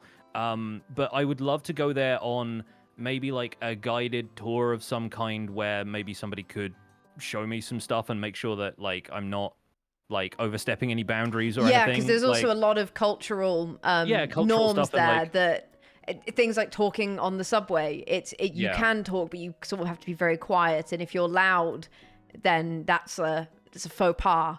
yeah, And you exactly. need Like to learn all of these things. the faux pas, the tripwires. Like I more than anything when I travel, I don't want to be the That stereotypical tourist. British tourist. Yeah, I just don't want to be that guy. Like that more than anything mortifies me. Like I'm afraid of that probably more than I'm afraid of flying in a plane. Is Yeah. like the being the really obvious tourist who's talking too loud and in their own language and expecting everybody to just magically understand. Like I can't be that guy, and so I'm holding back on going anywhere where that might potentially be a thing, until I don't know, I've absorbed some more of the language and can hold my own. There's a little definitely bit. places where you need to research first to avoid being that person. Yeah. For me, Japan, it sounds a huge part of it's just the food, and this sounds even Yes. more ridiculous. But a genuine big part of me wants to go because of their convenience store food. Oh It's yeah, just I mean, so much better than the UK, and Yeah. I want a fammy chickie. I want a fammy chickie piece of chicken. I want to go to 7-Eleven. I want to go to Family Mart, and it sounds ridiculous, but it's that same feeling of when you go to even just France and you go into a supermarket there. But Japan, their convenience stores are of such a higher caliber, and I really just want to like, experience that. Japan The fact they're and also open South 24 Korea. hours. South Korea as well. It's very I'm a big food person, and despite the fact I have a tummy ache all the time, but I am a big food person, and I absolutely love sort of Japanese food and Korean food. So I want to go and eat lots, and I want to see more. I'm actually not too. I'd love to do the sort of Pokemon center and things like that, but I'm less bothered about the kind of popular culture stuff as like anime and stuff like that as I want to see the scenery. I just want to be there, and I want to go say hello to the deers. I want to do Nara. Really want to do Nara. That's the thing. I've seen so many like videos on stuff like that, and like the convenience store food is one where I've seen like a bunch of British people like who learn Korean and like have lived in Korea for a while reviewing convenience store food and just going, I just want to try all of that. I want to go. I want to eat it. And that's another great reason to travel. We've had like, the scenery, being in a city surrounded by culture, museums, people, food. Food is huge for travel, and like that's how me and my partner love to travel. Is we go someplace, we make vague plans that we give ourselves permission to cancel, but we always make sure we know where we're going to eat. And like we picked out restaurants from the travel guide that we got from Madrid the first time we went, and we picked some absolute bangers, and we were so happy. And then we just spent the rest of the time being like, we'll go to a museum, like we'll go to the Museo del Prado in Madrid, and we'll have a lovely time. We'll see all of these famous paintings, and then like maybe we'll just go and sit in the park for like the next 3 days. And we did that, and it was great because the rest of the time we were eating well, and you can just buy a gazpacho in a convenience store and drink it out of the carton in the park, and it rules, dude. I love food. Genuinely just getting to. Yeah, it really is. Good food will make or break a trip as well. Bad food for a trip. No, I love Scott very much. So much, in fact, but I will never forgive him for when we were in San Diego and me and Beck desperately wanted to have Mexican food because it's one of the best places in the States for it. You're basically on the border, and Scott made us go to the Cheesecake Factory. Have not forgiven him. He's one of my favorite people in the world. No, it was pasta. They have everything on their menu with the chicken that tasted like plastic. But food is I went to Nice and had a lobster roll in Nice that was still think about it. Genuinely, one of the main things I'll research for a trip is food options. That's the bit I'm excited about. I need to see if I have pictures of the tapas that we had in Barcelona, and I will put them like on my OBS like virtual cam so that you can see some of it because it was absolutely bomb. It was the best tapas I've ever had. Not that I have a great deal of it, but like it was just lovely. We went to Valencia and had like the traditional paella that has stuff like snails in it that I probably wouldn't normally eat. Like, oh, like Did you incredible. have the snails? Yeah, absolutely. Mm. Like garlic and butter and like there's all the rice and stuff surrounding it and it's good. But then Mm. yeah, like my previous experience of paella was we went over the border from southern France into Spain when I was on one of those trips with my family. I was probably like 14 or 16 or one of those ages. And they had a seafood paella. I wasn't big into seafood at the time and I ate it and it tasted like the smell of guinea pig food and I thought I don't like this type of food. And so That's from dreadful. from that point on, I've always had that opinion of paella, and then I've tried it again as an adult, and I'm like, oh no, there's like a This is ton of lovely, like actually. it was probably just I wasn't prepared for it, and maybe that particular example of it was bad, but my parents seemed to like it, so I probably just didn't have the taste for it at the time. But like, I just I love going to a place and if not having like the local delicacy, then at least getting an example of what people like to eat day to day. Yeah, yeah. And like Madrid has like a bar culture where people will just go for like a tapas plate at like a variety of different bars. Not quite like pub crawl, but almost like, you know, you're Yeah. socializing, you're You going from you place to eat as place. you drink, and Yeah. yeah. And you're like standing up half the time. You're just like leaning on the bar, eating like a slice of tortilla española and having an incredible time. And that's what we love to go Mm. for. Like we always try and pick out good places to eat. We went back to a couple of the restaurants that we've been to in Madrid when we took my mother-in-law there, and they were still great. The Yeah. menu had changed, the food was still amazing, and so it's stuff like that that really like locks you into the place. You have another sensory memory of being there. You remember the sights, the sounds, the smells. If you add taste into that, then you're You remember a experiencing the good entire dish. place. Yeah. Yeah, absolutely. Like it's Well, so good. Italy is where I had the best pizza I've ever eaten, which was in Capalbio. And the worst pizza I've ever eaten. It was Okay, good. just we were there Really, very late. really ran the spectrum. It genuinely have not had a pizza that bad since. But like we went to Copenhagen, we had smørbrød, which is like rye bread with fish and things like a like that. paste of stuff on it. Yeah. It's incredible. It's so yummy. It's so yummy, and I genuinely was something that we were massively researching before we went was what food we wanted, and we also got just a traditional mixed plate which had like herring and things that you wouldn't normally think to have. Yeah. But yeah, thank you for the Prime Subby, by the way.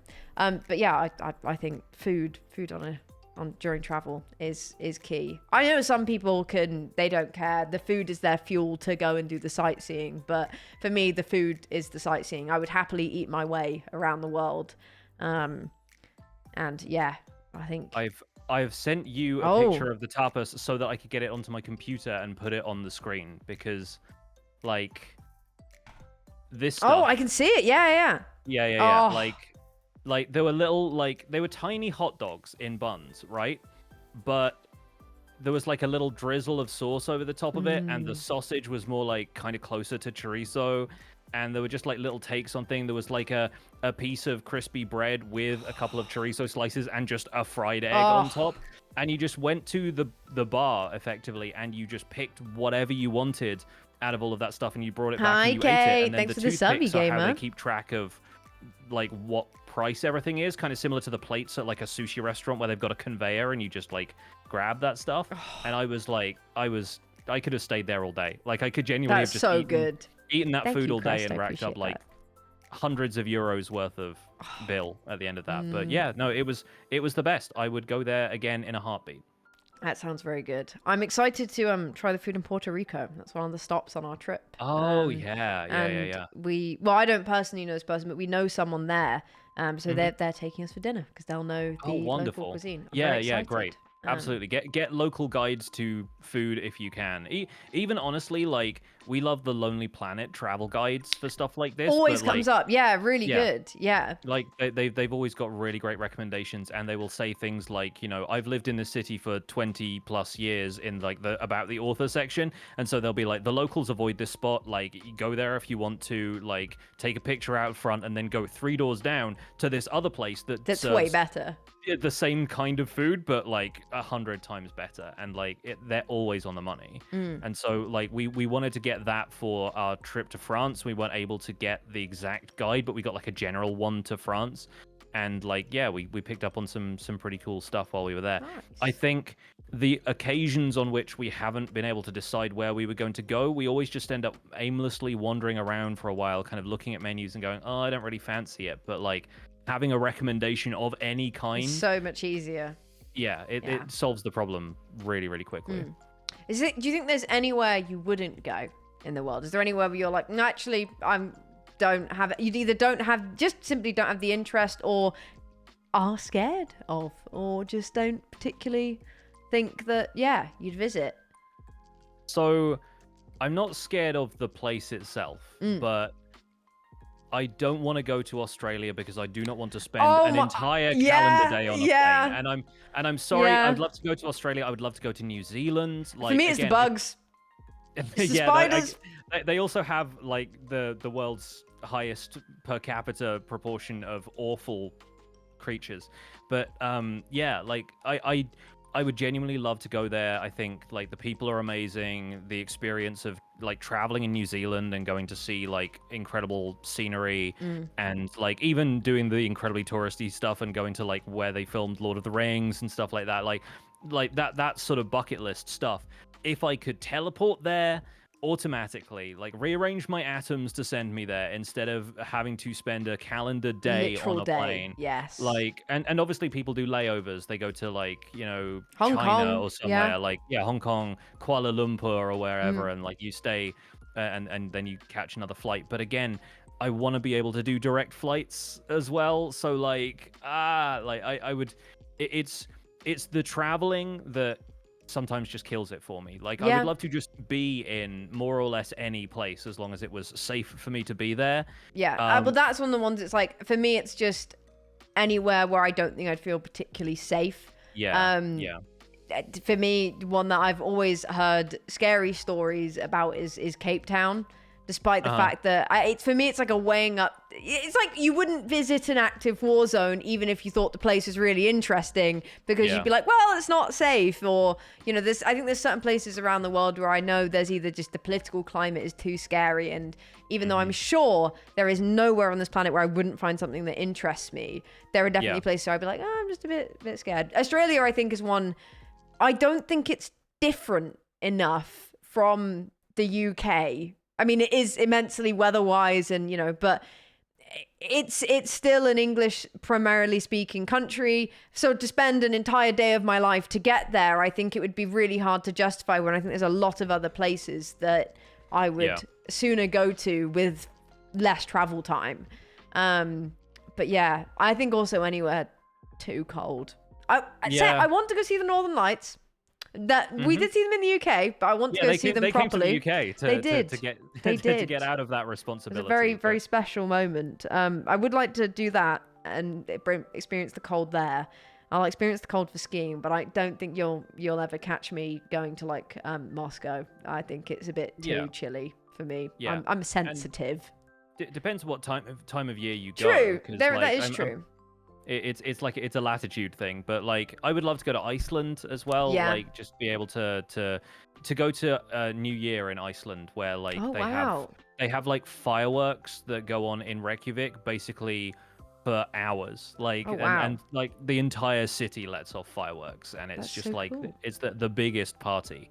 But obviously Iceland again has amazing scenery. Like there's not it's one of those things where there's not a whole lot there just because of the amount of the country that is like habitable, but it's like just being able to move through that landscape and that sort of like wild, you know, glacier formed mountains and, you know, active volcanoes and stuff like that. Like there's so many scary things about that, but I think the adventurous element of that, as long as it's safe for you to be there, like kind of takes over at that point. I think that's it for me. I think there's places that I maybe wouldn't go simply, and this is literally because I get stomach ache a lot, and I think there's places where I know consistently the food would upset my stomach. Other than that, there's very few places I don't think I would ever go.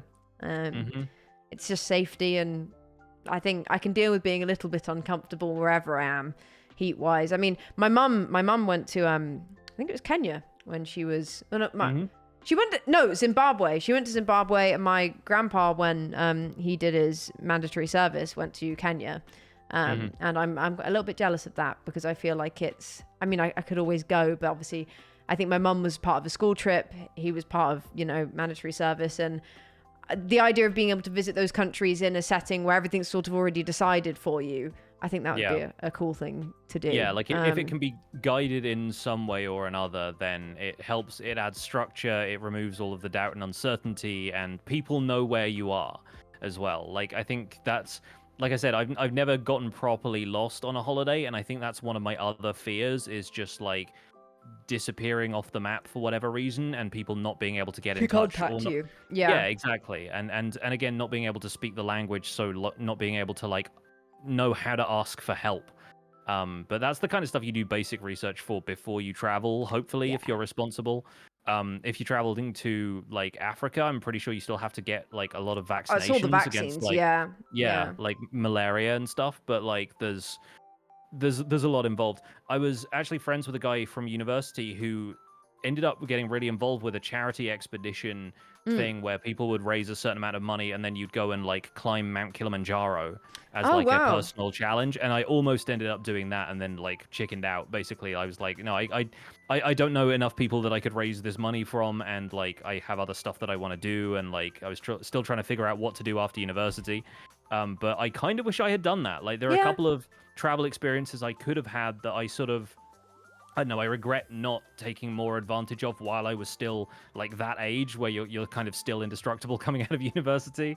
And so, yeah, I would have liked to have done stuff like that. But I feel like there's still time. Like I could get involved if I felt like it was the right time to do it. And yeah, there's little bits and pieces that I hope I can still do before other stuff in life kind of like gets locks in me the down. way. Yeah. Well, yeah. my 86-year-old grandpa is he's going to Canada and then traveling down all the way to America to visit family there this October. Nice. So while your travel insurance might cost you an arm and a leg, as long as you're in relatively good health, age is not, there's the whole life to live, I think just because you didn't do something at uni age, there's so much time.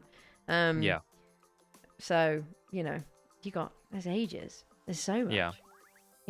Yeah. I think it's just, it's that fear of life getting in the way.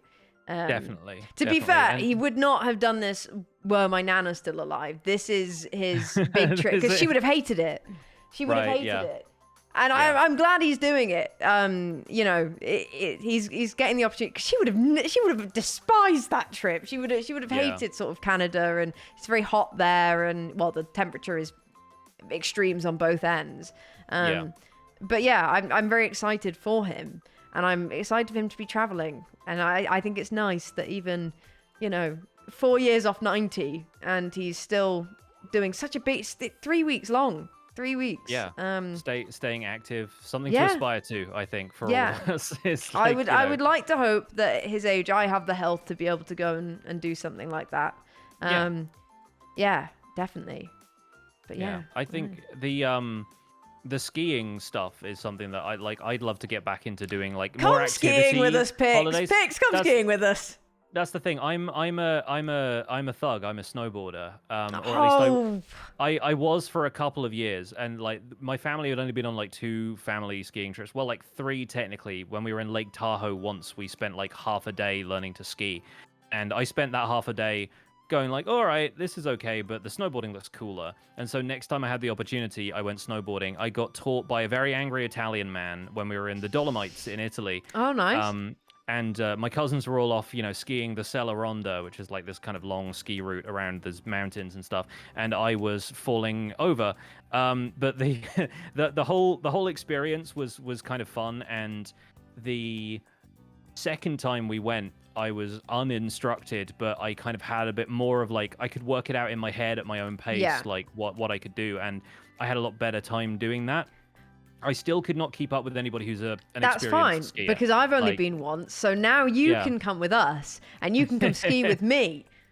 Yeah. You can come ski with me, and We'll we can fall over. Yeah. And it will be good.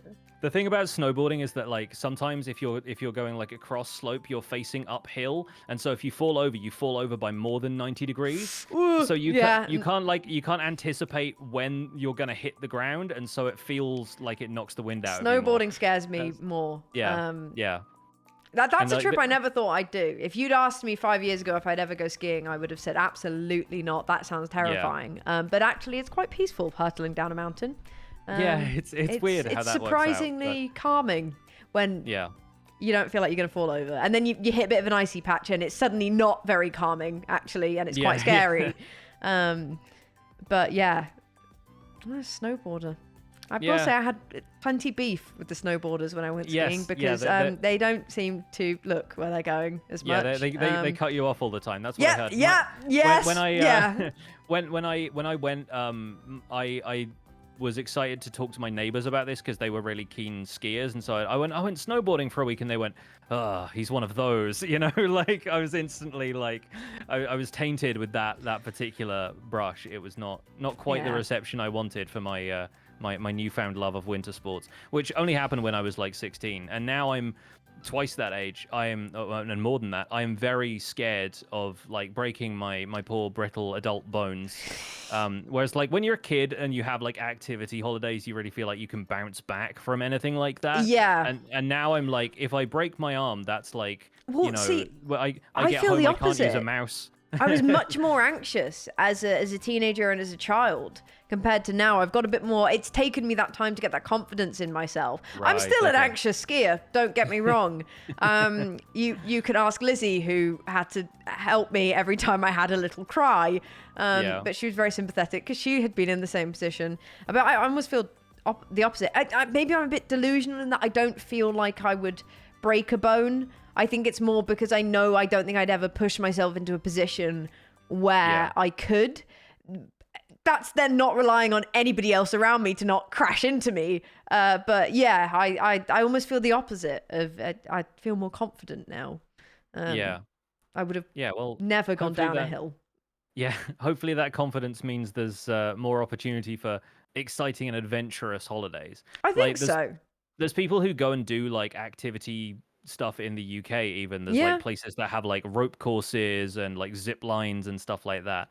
Is that your bag, or is that the kind of thing you're like, I don't quite see the appeal? Definitely would not have ever seen the appeal years ago. Now I think it depends what kind of zip line we're talking. It depends how high. I'm still scared of heights. It depends. I think I could do a treetop rope course quite happily. I don't think I'd ever seek that out as my like main holiday. If I was like, I want to go to a little cabin for a weekend, and that was a nearby activity, I'd probably say, yeah, let's do it. Let's go for it. But I don't think I'd ever go like mountain biking because I have fallen off my bike and I have broken my arm. And I know I can break my arm falling off a bike, so I don't want to do that one. There's proof of this now. Yes. Yeah. But I think I'd do like a rope course. There's a harness. I'd do. I mean, I like bouldering now. I don't know if I'd do it in real life. I like it in an enclosed center with nice, comfy mats at the bottom. But not quite my. You're not cup planning of tea. your trip to Yosemite with a view of climbing all of these like ridiculous mountains. But no, like, I know some people do love that though. That's their whole joy in traveling. And I think you have to confirm that you like the activity enough first, because like you, I totally agree. I wouldn't want to plan an entire like 5-day trip over. We're gonna do rope courses every single day. Like that's something that you're like, let's try it out for an afternoon. And if we try it out for an afternoon and decide, this was fun, then great, it's a memory. But you don't want to commit so hard to doing that unless you're all in. And that's like when we went cycling in the Alps, I was like, okay, my father-in-law, my brother-in-law are both like really into cycling, so they're gonna have a great time. I'll probably have a great time with them. And Kay can join us for one day, and if they want to just go and like hang out in the lake, which they did, like entirely fine, and it worked out. So you've got to make sure. That's the Scots major move. The only going skiing in the morning and then spending the rest of the time in the bath or the hot tub. Yes, exactly. Or the lake in Kay's like place instead. Yeah. So I do think if you give yourself an out, if you give yourself a way to bail on whatever it is the activity is planned for the day and still have a good time, that's my going to Madrid and sitting in the park. That's like, there is still a place that I know I will go and enjoy myself, Yeah. and the weather will be nice, and I can just read and just be surrounded by nature and wonderful Surrounded things. just by something different. It's just something completely something that, different. something that doesn't give me any kind of like fear for my life in the same way that like zip lines might potentially. That's if the zip line was high up, I think that's the one thing I'd struggle with. Even if I'm locked in, I think it's the heights. It's the heights. Yeah. The wobbly legs just start. Yeah, that's what gets me about being in a plane. Except the height is necessary, and weirdly enough, I'm all right on a plane. Plane is fine now. Done it. It's like an unconscionable level of high at that point where you're just like, I can't even fathom what's going on. My brain's like, I can't figure that one out. That's too many miles. So I'm just gonna push that back and not worry about it. Too many zeros at the end of that number. Yeah. Realistically, I think it's because if that's going down, if I had to fall out of that, I am just dying. So I think I'm less worried almost, because I think it would be pretty instant. Fall off a zip line that's 20 feet in the air, there's probably going to be some pain involved, you know? Yeah. So that's it. That's lovely travel. Lovely travel is the... What level of height am I scared of pain and death? I think that's the lesson everybody should take away from this is like, you know, assess how likely you are to fall from height and then go and do the thing anyway. Yes. All right. Do you know what I'm gonna fire at you? We're gonna do a section called Kiss, Marry, Kill, and then we're gonna do a section called Guess Who We. So the first one is Kiss, Marry, Kill. It's types of travel: bus, train, or plane. Okay. So in this context, I suppose the marry would be the one that you have to do regularly. The kiss would be you don't mind doing it every now and then, and the kill would be I hate that one the most. I dislike it. See, here is the weird thing, right? I take buses probably more frequently than any other form of transport, aside from like now I have a car. I love public transport infrastructure and stuff. And you know, you'd think from being a nervous flyer, I would want to kill the plane. The plane. But I actually think I'm going to kill the bus. And here's why. I am marrying trains. Love trains. Like, love trains a train. Are my preferred form of transport if I could take one absolutely everywhere. I'm including trams in that as well, by the way, because they're basically trains just with like a different kind of layout. I like just being able to sit back, relax, look out the window, enjoy the journey, and it'll get there when it gets there kind of thing. But there isn't the additional thrill or like panic moment of being an unconscionably high amount of, you know, feet in the sky. But I'm kissing planes because I still need to take them. Like, you can't bus or train to America, right? Unfortunately. So it's an occasional thing. Like, my long-term love is going to be trains. My, like, you know, occasional, I'll give a plane a peck on the cheek, and as long as it promises not to crash, then it's fine. And I've taken some absolutely awful long-distance coach journeys that probably turn me off from buses. Yeah. If I can get a train somewhere instead of a bus, 100%. You know what turns up if the train isn't running? A bus. It's always worse. Rail replacement it is buses always worse. Genuinely a miserable experience. Even in winter, somehow. It's not a good experience ever, I think. Interesting. I think I would agree. I think I would definitely agree with that. I love a train. Yeah.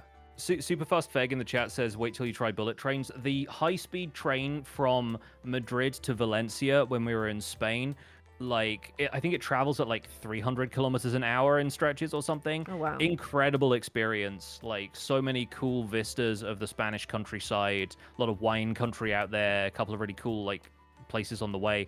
Again, direct, like the flight, so you don't have to worry too much about, like, it stopping constantly the way UK trains have to stop constantly. And like really comfortable experience, like just got to relax, and within a couple of hours we were in Valencia. So that's I bloody love a train, me. I agree. Okay, the next is places to visit. So it's kiss, marry, kill, but let's rephrase that to be you'd visit for a month, you'd visit for a week, you'd never visit. We have India, Peru, and Korea. Which Korea? I think that's an important question. South Korea. Okay, good. Because, like, never visit. The one that is much more easier to access as a tourist. Yeah. Like, this is difficult because I just want to go anywhere that'll have me, basically. Anywhere that, like, I can experience a new culture and everything. I think I would love to visit Korea for a brief time, like Interesting. for like a short trip or something. Um, what were the other ones? It was India, India and Korea, Peru. Peru. Honestly, like I can imagine myself just getting completely lost in Peru. Just like I don't think I've never been to South America. That's one of the places that like would absolutely love to go and hang out. I think Bruno was in the chat earlier advertising Uruguay. I think he does work Yes. for the Uruguay tourist board at this stage. Ah. And like he's big up Uruguay. I see. yeah, and so like if Peru was not kind to me, I could bail and go and find Bruno somewhere in Uruguay. And so weirdly enough, I don't want that to leave me never going to India, because India like has such a fascinating culture and history and so many interesting like monuments, like being in the Taj Mahal in person, like going there would be incredible. Like, but I don't know a whole lot about India. I feel like I somehow know more about Peru than I do about India. That's Paddington. So, that's Paddington yeah, that's done that for you. it's probably a little bit to do with Paddington and GeoGuessr. It shows up a lot in GeoGuessr, which I feel like India does less frequently. But yeah, I think maybe I'd give India a miss, because I feel like I'd be out of my depth there in a way that I wouldn't be in the other places. But I don't know. That's my take on it. How about you? I pretty much the same. I think I'd happily do a month in Korea, just because I love the food. I You could do a month just in the convenience store. It's just in the convenience store, honestly. Yeah. No, it's somewhere that like it's similar sort of vein to wanting to go to Japan. I'd want to make it a long trip. It's somewhere that is quite far away. Like it is just tricky to get to, and I think I would love to just embed myself in that for quite a while. I would then probably go to Peru for a week. There is an ongoing joke that Owen has, which I'm not actually sure is a joke anymore. I think we do actually maybe just want to go to Peru. That he'd go, would you guys go to Peru? Should we go to Peru? And he says that, the would you love me if I was a worm? That he said to me that's his version. It's would you go to Peru with me? And Beck always says no, and Owen's like, see, Beck doesn't love me unconditionally. She wouldn't go to Peru with me. But I would love to do some of South America. It's very interesting. And I feel like Owen and Paddington Bear are basically like a cultural exchange program where we get Paddington Bear and Peru gets Owen. That's how that works. So I'd love to do Peru, and I think same for me with India. It's like I feel like I might be a bit out of my depth. I mean, personally, if I was traveling solo as well, I think I've heard a lot of stories of women not feeling particularly safe in India when they are solo travelers. So for me, it's like I think I just would feel less. Yeah, I'd feel more out of my depth, and it's somewhere that maybe if I research a little more. And kind of could pinpoint some places that I really want to go. Like I'd love to do the Taj Mahal, but if you ask me outside the Taj Mahal, where in India would you like to visit? I don't think I'd be able to give you a solid answer. And I think maybe it's just a case of I need to do more research. But until I've done that, that would be my give it a miss. I'd be like, I'm not as thrilled. Though I will say India for me does have a big pull on food, because I know that Southern India and Northern Indian cuisine is very different from each other, and I would love to experience the both. The only other time like I've had like this is another it's kind of only tangentially related to India, but when we were in Amsterdam, we had the Dutch version of Indonesian food. Ooh. Which is called rice tafel, and it's like basically like a bunch of kind of Indonesian curry style things, but like with a Dutch twist. And there's obviously a lot of colonial history like embedded in that. But like Indonesia is another place that I would absolutely go for the food, even though it's like miles and miles and miles away from where I live. Like it's one of those places that I think I could go traveling there and kind of disappear into. Malaysia is one of those for me. Malaysian food is so good. Just next door to Indonesia. Yes. Like you could probably very similar cuisines, to be fair. Like but yeah, no, I'm the same. I'm very much the same. Which means on to our final section, which is Guess Who We. And usually this is guess a person, but I didn't really know what to do for this. I sort of thought about guess a country, but then I thought, well, I actually feel like that would probably be quite easy, because countries do have I was like, I could do it based on food, and I'm like, no, I think you'd be able to guess. I think you probably would, and I've been very busy, so I thought, what could I do? And I'm going to give you a year, and you have to guess what mode of transport was first brought into the world in that year. I guess you could say invented. I think some of these you'll find easier. I actually don't know how much you'll struggle with this. I think some of them are quite clear. Does this work like Guess Who, where I can ask questions? Is this like, is it wearing glasses? Unfortunately, kind of yeah. I mean, if you the problem is if you ask a question, there's not many responses I can give that don't give it away. But you're welcome to if you think of one. Are you ready? Yes, to guess I'm who ready. we? Okay. 1904. 1904. See, trains, I think, were before that. Because the combustion engine's been invented at that point. Is this cars? No. It's not cars. It's not cars. Is it a motorized form of transport? No. No. Is it like it can be, but it usually isn't? Well, what do you mean by motorized? I mean, can it be propelled by means other than human effort? Oh, yes. I thought you meant I was sort of thinking like steam engine there. Oh, right. right. I was like, do you mean specifically just that kind of like, I don't know why my brain just went like old motor. Yeah. No, yeah, it's not done by human effort. Is it still used today? Yes. So is this like bikes? Bikes were before that, surely. Like, surely yeah, bikes were before 1904. this. Yeah, it's. I'm thinking, did they all ride penny farthings before a certain point, and then like they decided, oh wait, we should make the wheels the same size? No, it's and not. then It's not bikes bikes. It requires a motor. It requires a motor. Yes. Is it a motorbike? It's not a motorbike. Slowly narrowing it down. How obscure are we talking? Are we talking like I would see one, or yeah, like... not obscure.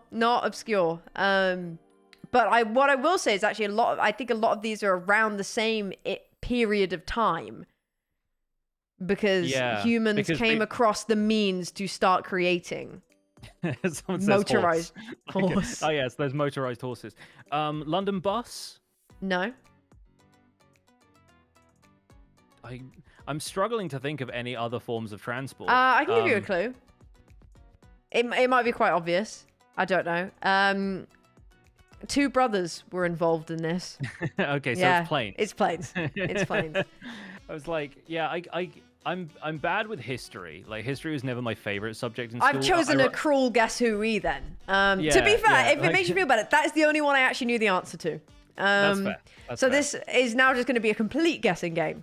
Okay, 1886. If it also helps, I have pretty much also gone with very common types of transport. Motorbikes are not on there. 1886. Is that steam train? No.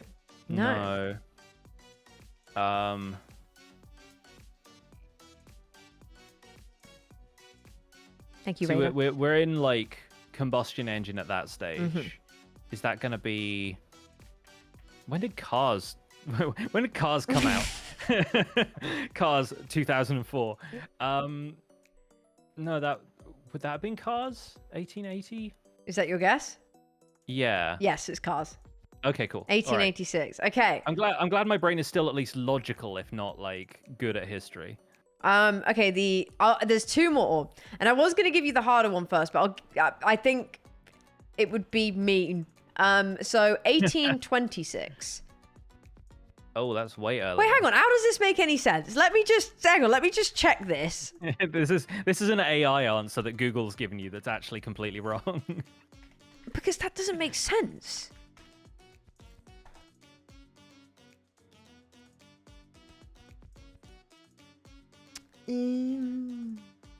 Okay, interesting. Interesting. A sound of recognition. Okay. So 1826. 1826. So okay, yeah. No, if you have questions, I can answer these now. Some 60 years before the car. Yes. Probably not motorized in that case. No, not motorized. Is this a bike? No. What other forms of transport? Not motorized. I'm like, this can't be like horse and carriage, surely. a form of, but a specific form. Like a stagecoach? Closer. A form of horse and carriage. Oh, you're talking like pony and trap is basically the same thing. It's a specific that it's a name I'm looking for. In its essence, it did require horses. Yes. Oh, I don't know that. Like, I can't think of anything more specific. Like a horse-drawn wagon. Like, I'll give know. it's technically the first bus. It was horse-drawn. Technically, the first bus was 1826. Was the first bus system.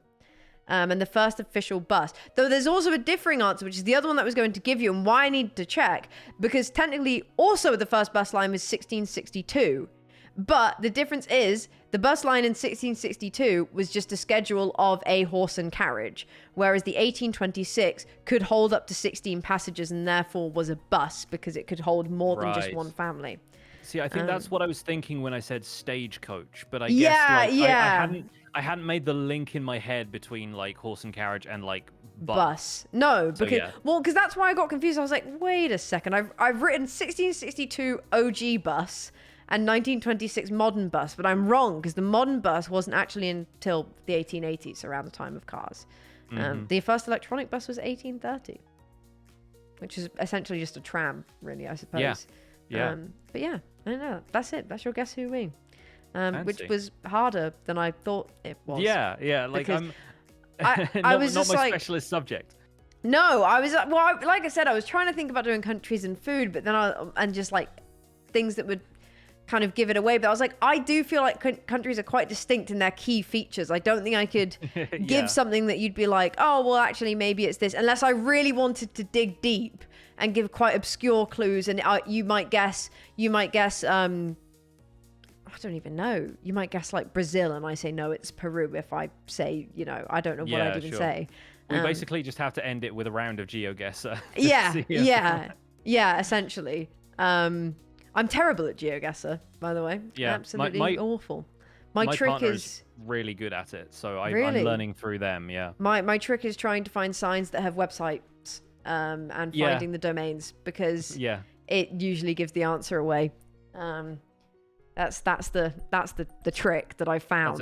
That's a good trick. But unfortunately, from scenery perspective, I can't do it. Not a chance. I'm fully baffled by the streamers who like look at the markings on the road and go, "Oh yes, we're in the western half of Argentina or wherever." And I'm like, "Okay, great. Like, well done." It is pretty incredible. Pretty incredible. But that is Ooee. It's very warm. So it really is. I've been sweating for the entirety of this. So I'm very sweaty right now. It's very warm, but thank you for being a guest. It was lovely to have you on. And honestly, your trip getting delayed was a perfect segue into our topic. So I think it worked out very well. I think it's all happened for a reason somehow, Yes. except the COVID part. That happened because people are irresponsible and need to mask more.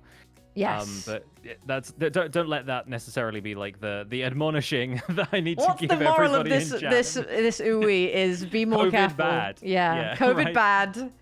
No, but the moral of this is that when it is safe to travel, you absolutely should, because it's a magical experience as long as things don't go as wrong as they went for Eloise. It was one time. 3 month span. It Two was one times. Time. Hopefully not 3 times. No, very much so. Enjoy your upcoming travel. I'm very excited to hear more about it when it happens. I will be coming back on the 13th and yapping all about it, because it's probably the most varied trip I've ever done. I've actually never done a trip where I've really gotten to do more than one country at a time. So America, then the Bahamas, then Puerto Rico. It's gonna be a run. It's gonna be good. Heck yeah, and somehow mythical sausage in between. And mythical all of those. sausage, yes. Give him a squeeze from me and tell him I'll be there I will soon. do. And I'm sure he'll make just a wonderful, definitely PG comment in return. I bet he will. But yeah, all right. Well, thank you for coming on. It's been lovely to chat. And been a pleasure. Yeah, I'm glad you're back in the UK, safe and, well, admittedly sweaty, as we all are right now. Yeah. I mean, I'm glad I'm back in the UK because travel is lovely, but it's also lovely when it ends and you get back to things that are familiar and just comfortable. Just get to sit for a bit. Yes, I've definitely been doing a lot of that, and it's great that the Olympics is on because it gives me more of an excuse to sit in front of the TV and just be for a while. This is marvel very at true. Everybody else expending lots of effort while I am sitting here sweating in a t-shirt and shorts. with no aircon. Yeah, with no aircon. Alrighty, well, I will let you go then. All right. All right. Catch you friends. soon. Yeah. Bye. Everybody say thank you, Pix. Bye. Bye. All right. We're switching you here. There you are. Right, chat. Well, I hope you had a lovely time. I had a wonderful time. It's great to get to chat with Pix for a little while, and especially on a topic that I love so much. And on that note, I'm going. I'm off. I'm on my travels. Am I ending? Yes, I am ending, Michaela, and I've not forgiven you because you said I'd have no superpowers. I don't like you right now. I do really. I'm off on my travels. I don't leave the country until Friday, but I have to go down to see Scott's Major tomorrow. So I will be away. There is a very, very, very fun YouTube video that should be coming out for you guys while I am away. I've worked my little butt off the last week to get that ready for you guys because I wanted you guys to have something to observe with your eyes while I was away. So there should be YouTube coming at you potentially this weekend, if not this weekend, the weekend just before I get back. But I'm aiming for this Saturday/Sunday. If not, it'll be the 10th, but there will be content for you. And then I'll be back streaming on the 13th. I land on the 12th, but as you can imagine, I'm going to be very tired and I'm going to want to sit. So I'll be back on the 13th. But it's been really lovely. It's been a really lovely stream to finish off with. It's gonna be very weird being away from you all for so long. But I reckon, yeah. I reckon you guys are gonna enjoy the video. I hope you do. Because it took me ages. I will send you all little updates from my trip, I'm sure. If you're not already following my socials, that's the best place to be, especially Instagram. I'm a sucker for posting pretty scenery when I see it. So, yes. But I hope you guys have a lovely rest of your week. Don't miss me too much. And make sure you're there when I come back. But yes, look after yourselves. If you're in the UK and you're in the heat, please drink lots of water. Keep yourself cool. Keep a fan on you if you need. Yes, look after yourselves in the summer heat. And I'll see you all in a couple weeks. It's going to be so weird. It'll be so weird to not stream for this long. But there you go. Watch the video when it comes out. Have fun. Look after yourselves. If you're going on a trip, enjoy it. I know it's summer holidays. So some of you may be off on your hollybobs. But yeah, all right, we're going to go find someone to raid. I'm going to go find someone to raid. Boo, boo, boo, boo, boo. Oh. Ooh. Herm. Who do we raid? Should we raid Flip? He's doing some gaming today. All right, go be lovely to Flip. I'm going on a surprise trip this weekend. That's very exciting. I love that. I both think I would love that and hate the idea of I wouldn't know what to pack. But that does sound very, very fun. All right, go be lovely to Flip. I will see you all in a couple of weeks and I'll be on the Discord and on socials, etc., etc. But yes, I'm going for a trip. Go for a little holiday. Go be lovely to Flip. Bye!